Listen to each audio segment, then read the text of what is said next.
Today we're going to continue the punctuation symbol that we have started last time.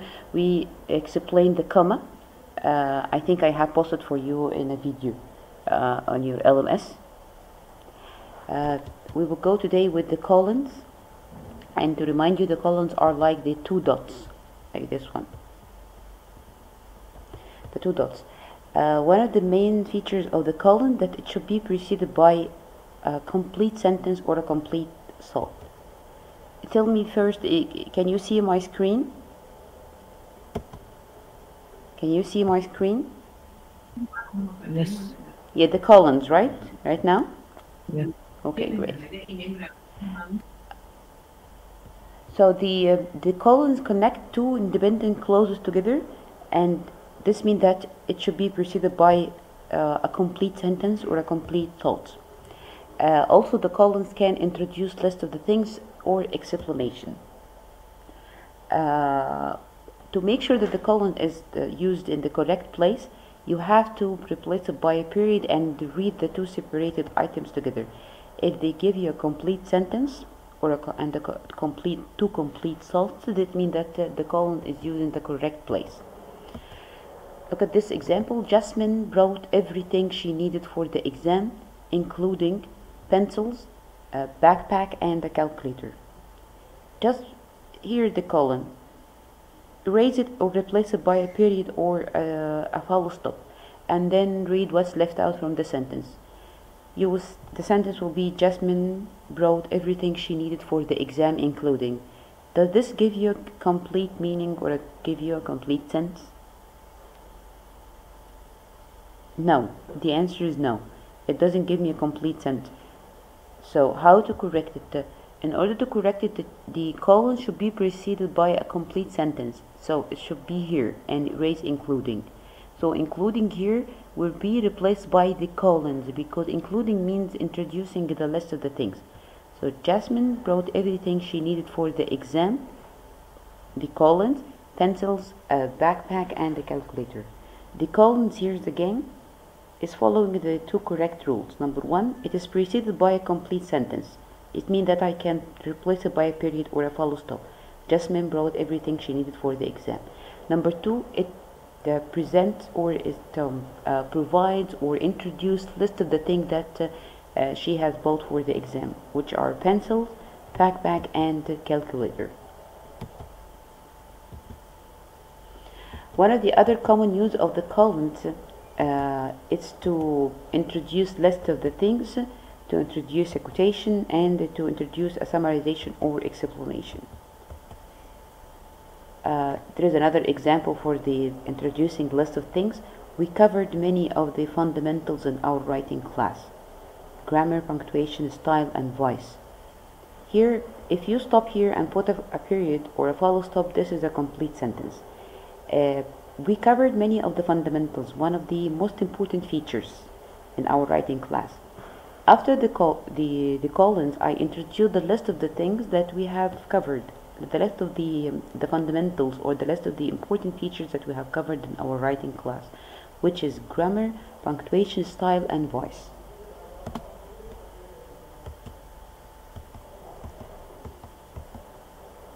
Also, a colon should be used instead of the comma to separate a noun from items on the list.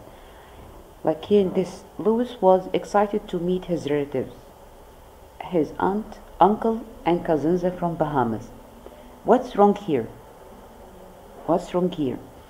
What's wrong that he, number one, yes, I have a list of things and he separated by the comma. That's right, correct. But what's wrong that his relatives is not one of the items of the list, because his relatives is the introducing. Yes, I'm here introducing the relative that he was excited when he met them in Bahamas. So the main sentence should stop here. Louis was excited to meet his relative. This is the main sentence, and after this main sentence, I am introducing the list of those relatives. So the correct punctuation here is to replace the comma with a colon. Let's ask the colon. What preceded the colon? Is a complete sentence or a complete thought or not? Yes, Louis was excited to meet his relatives. This is a complete sentence. Okay. What's followed the colon is a list of things. Yes, his aunt, uncle, and cousins. So the colon here is used in its correct place. So what was wrong that he dealt with relative as an item, but relative is not an item. List relative here is a word used to introduce his relatives, which are his aunt, uncle, and cousins. The colon also can introduce or provide the quotation said by someone, like when he said Shakespeare said it best, to thine own self be true. Here I introduced some words said by Shakespeare, but I didn't use the one of the speech verb. Before the colon, I have a complete sentence. Shakespeare said it best. This is a complete sentence. I can stop here. I put the colon to do the quotation or the expression that he said, written by two quotation. Another example, Holmes wrote this about freedom. It's only through free debate and free exchange of ideas that government remains responsive to the will of the people. I use the colon to separate an independent clause or a complete sentence from the rest of the sentence. Number two, it introduces a quotation said by Holmes.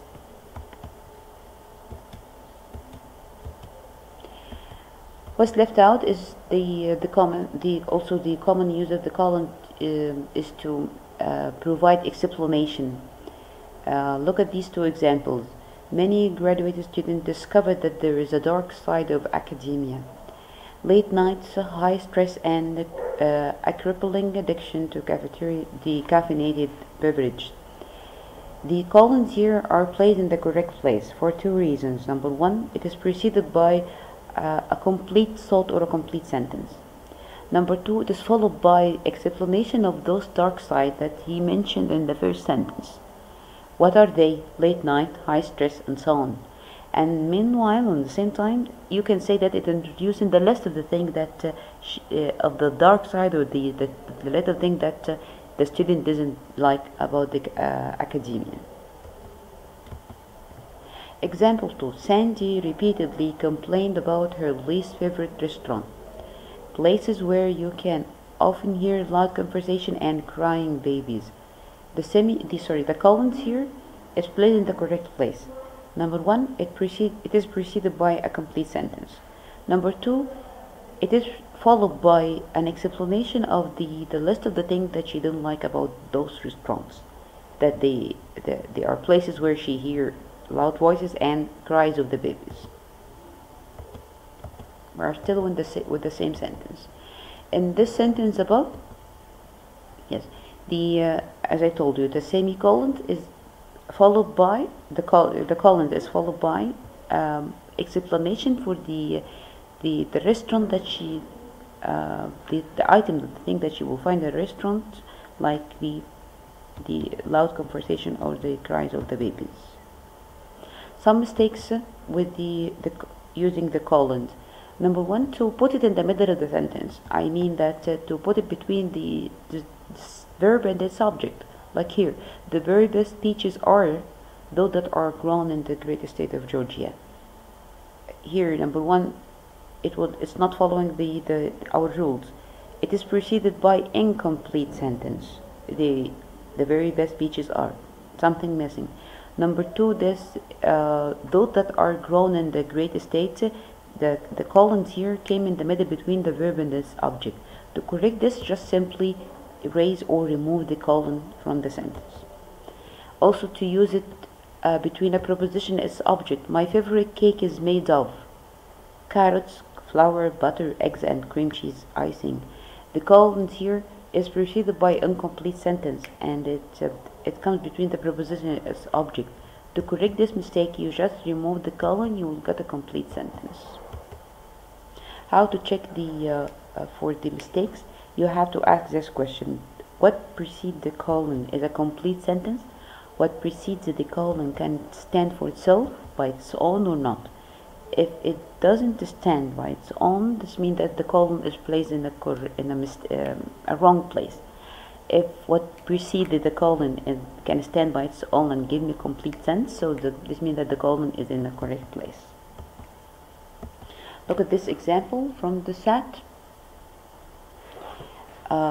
Today's researchers have found that the veritable army trained volunteers traveling the country conducting face-to-face interviews can sometimes be replaced by another army. The vast array of individual volunteering details about their lives and independently their language through social media. Bryce Ross of Ohio State. The underlined part replaced by another army. Do you think that needs a change? Or if it needs a change, what's the best change or the correct change it needs from here? Someone can answer? Is there anyone to answer?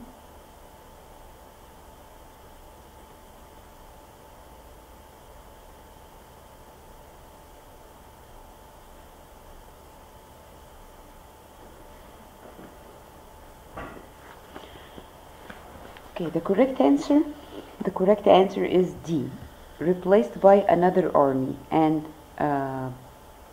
followed by colons like this. Why?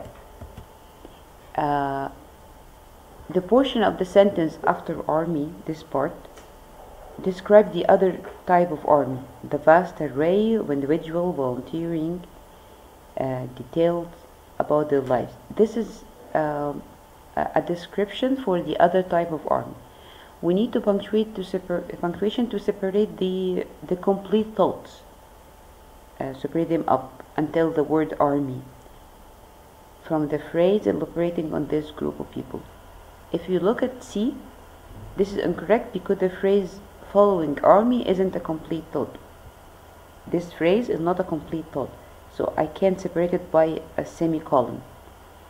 The answer B is wrong too. Before I can put the dash between replaced and by. This is nonsense. The dash will be explained after this part. So the correct answer is D. Yes, I am placing a colon because what is before the colon here, if I put the colon here, what's before the colon is a complete thought. What is after the colon, this is a description, so this is like explaining the type of this army.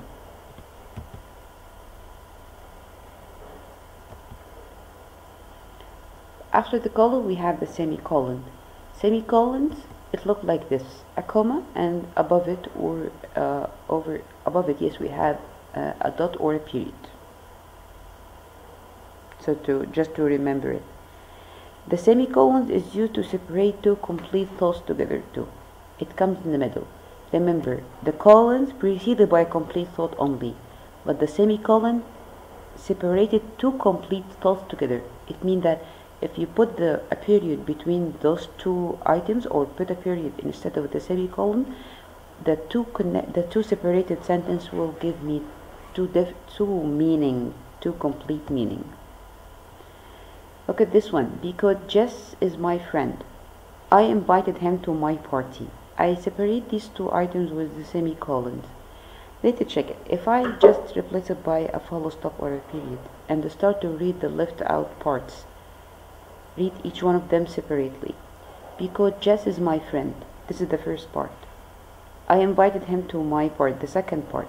Do you think if you read both of them separately, they will give you a complete sentence or complete sentence? The answer is no. Especially the first one, because Jess is my friend. I can't read it alone.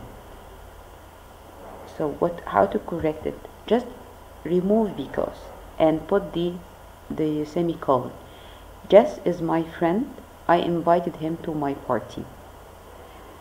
If I put a period here or a full stop and read each part alone, it will give me a complete sentence.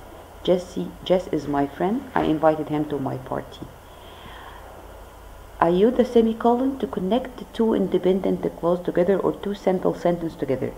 This is one of the ways of connecting two simple sentences into a compound sentence, like using the fanboys or instead of using the fanboys. So here using the colons here, the semicolons here is correct.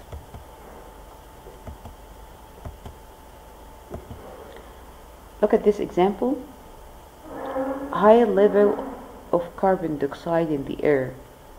My concern number 33. So you read it starting from but they suggest that the presence of otters provides a good model of how carbon can be sequestered or removed from atmosphere through the management of animal population.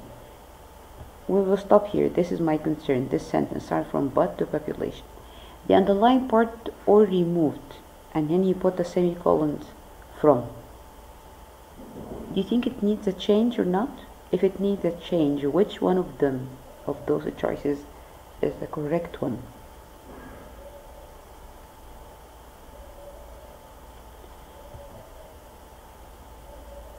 Number one, if we look at this part, if we look at the semicolon, I told you yes, it should be come in the middle between two complete thoughts, connect two independent close together. Do you think what is after and before the semicolon is complete thoughts? No, at all. If you read from the atmosphere through the management of animal, this is incomplete thought. So no change is wrong. This is the first one. Let's move to the second one, or removed from and comma. I can't use comma after a preposition, and the same with C. I can't use comma after or. So B and C is wrong. Let's go to D. This is the correct answer. Why? The comma separates here, this comma. If I put the comma here, or removed comma from atmosphere, the comma here separates the independent clause from the explanatory phrase, which is from the atmosphere through the management of the animal population. So here I'm introducing an explanatory phrase for the previous independent one.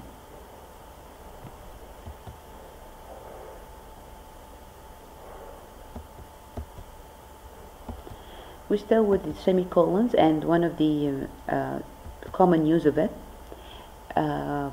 Remember when we were speaking about if you went to the grocery and you went to buy a list of the things, and these list of things were apples, grapes, and pears. You will, in order to express that in a sentence, you would say like this.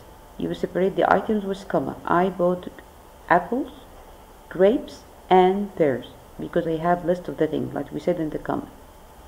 Suppose that we want to describe each items of those lists. You want to describe the apples, how where they look like, the grapes, how where they look like, and the pears, how where they look like. So you want to say that the apples were shiny and ripe. You want to say that the grapes were small, sweet, and juicy. You want to say that the pears were firm. And you want to express it in a sentence. Do you think it will look like that? You will use the comma in this way. I bought shiny, ripe apples, the small, sweet, juicy grapes, and firm pears. Don't you feel that it is a little bit confused? Don't you feel that you are confused by just separating all these items with the same punctuation symbols, which is comma? No, we need something different to separate these items. Number one, I have to separate them into main items. What are the main items? Apples, grapes, and pears. What are the minor items? The minor items are the items I use to describe each main item. Shiny and ripe for apples, small, sweet, and juicy for grapes, firm for pears. Now, the strongest one is semicolon. The semicolon is stronger than the comma. So I will use the semicolon to separate the main items, which is apples here and grapes here. What about the others? The other will be separated by a comma, because the comma, those items are minor items, and the comma is less stronger than the semicolon. So those items, as long as they are main item contains other minor items, we should replace it or separate it by this. I bought shiny ripe apples. Minor item separated by comma. Main item, which is apples, separated by semicolons from the other item. Small, sweet, juicy, minor item separated by comma. grapes is one of the major items or main items, so I separated by a semicolon, and firm pairs.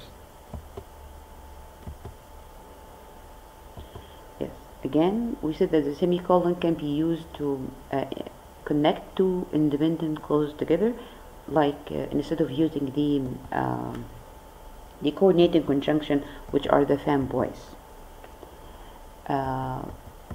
Let's just skip this part. What's more important that the two sentences that you are going to connect, they should be so close to each other. Also, we can use the semicolons.